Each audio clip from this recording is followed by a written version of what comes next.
Hola, muy buenas mis queridos nocturnos. Por fin un documento, supongo, que íntegro e interesantísimo en un plató de Telecinco.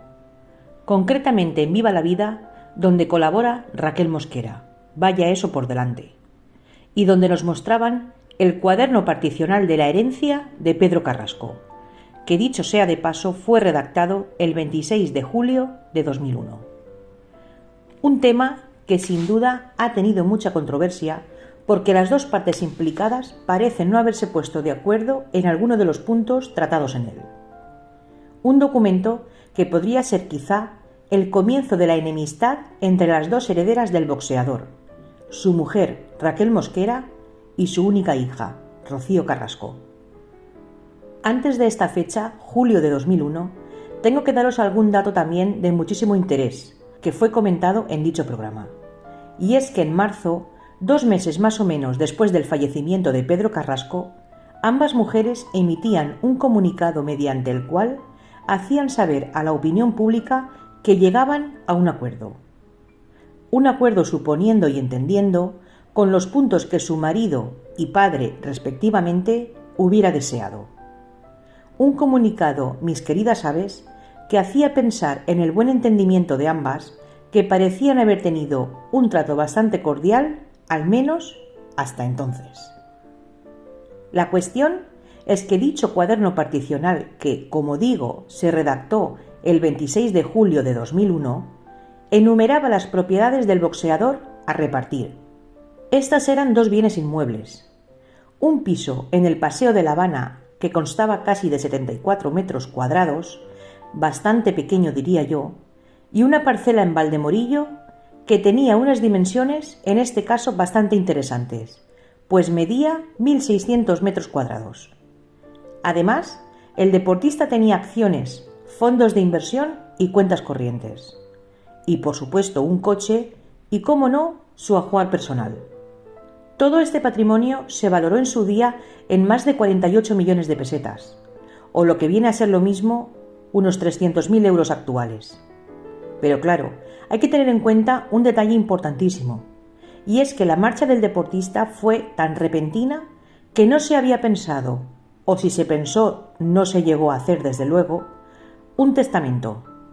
Un testamento que estableciese claramente sus verdaderos deseos en cuanto, claro, a su patrimonio y a cómo éste debería haberse repartido entre sus herederas.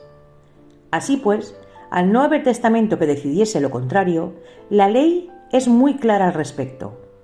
La hija se convierte en heredera universal automáticamente y la viuda en usufructuaria. Usufructuaria vitalicia, pero ojo, de 1/3 de la herencia que el finado deje.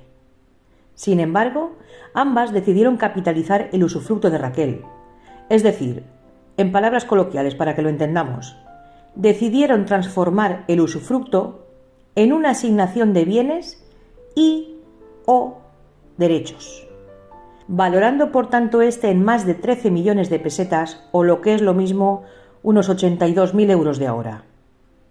Raquel parece ser entonces que cobró mediante los fondos de inversión el coche y el ajuar doméstico, cosa que intuyo yo incluiría los famosos galardones que el boxeador habría cosechado en su profesión deportiva.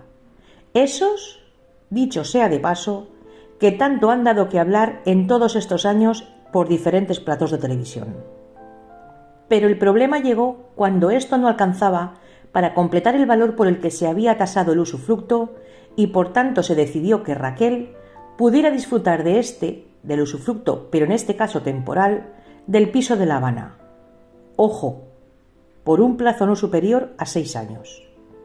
Un usufructo que además se extinguiría si Raquel contraía nuevas nupcias o si convivía con alguna que otra pareja en dicha vivienda.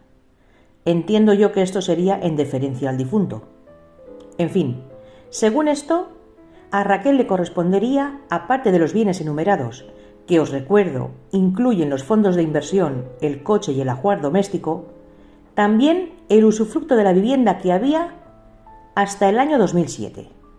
Y que a Rocío le correspondería, según el citado programa, en cambio, más de 38 millones de pesetas, es decir, unos 233.000 euros, que claro, incluían el piso de La Habana y también la parcela de Valdemorillo, es decir, los dos únicos bienes inmuebles que había a repartir.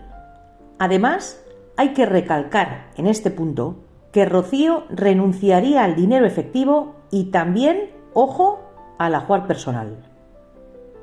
Pero Raquel, sin embargo, 2 años después, compró una casa en Galapagar y dejó por tanto de vivir en el citado piso. Para entonces le quedaban aún 3 años y medio de usufructo, pero claro, ella decidió alquilarlo para pagar con dicho alquiler el importe de la hipoteca del chalet. Aunque año y medio después contrajo matrimonio con Tonia Nicpe, y recordad, mis queridos nocturnos, que este era uno de los puntos clave para disolver el acuerdo entre ambas acerca del usufructo de Raquel. Y por lo tanto, y muy natural he de decir, mal que me pese, Rocío le reclamó la vivienda entonces. Hubiera sido tan sencillo como disolver el acuerdo al cumplirse una de las cláusulas que así lo estipulaba.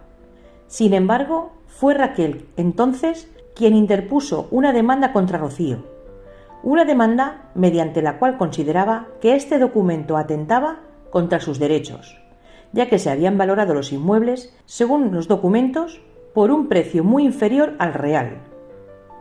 También se acordó un usufructo de 6 años cuando, dicho sea de paso, podría haberle correspondido hasta un total de 16, y que renunciar al usufructo si se casaba o tenía una nueva pareja conviviendo con ella en el piso suponía una renuncia encubierta de sus derechos. Y esto último lo cito literalmente. Así pues, cuando quedaba poco más de un año de usufructo, llegaron a un acuerdo extrajudicial, un acuerdo mediante el cual llegaron a la conclusión de que Rocío le pagaría 24.000 euros a Raquel como contraprestación del usufructo que le quedaba del Paseo de La Habana, y entiendo quedar este por finiquitado. Hasta aquí todo el asunto, que si bien es algo delicado, deja bastante clara alguna que otra cosa que se ha debatido hasta la saciedad en los diferentes platos de televisión. Entre ellos, por ejemplo, en la última entrega de Monte Alto, donde su protagonista, de nuevo, dejaba caer que no tenía los trofeos de su padre porque sencillamente, y según ella, no se le habían entregado. Y he de deciros, mis queridas aves, que estos documentos demuestran fehacientemente que fue ella misma quien renunció a ellos, si bien no lo hizo a ninguno de los bienes inmuebles, pues estos, ambos, pasaron a ser de su propiedad. Y hasta aquí el delicado asunto del cuaderno particional según viva la vida, algo que supongo habrá arrojado un poco de claridad al asunto. Así pues, solo deseo que este vídeo haya sido de vuestro agrado. Si así fuera, os invito a darle un like y a suscribiros si no lo hubierais hecho ya. Y por supuesto, cómo no, os emplazo a echar un vistazo a otros vídeos del canal. Un fuerte abrazo y hasta pronto, mis queridos nocturnos.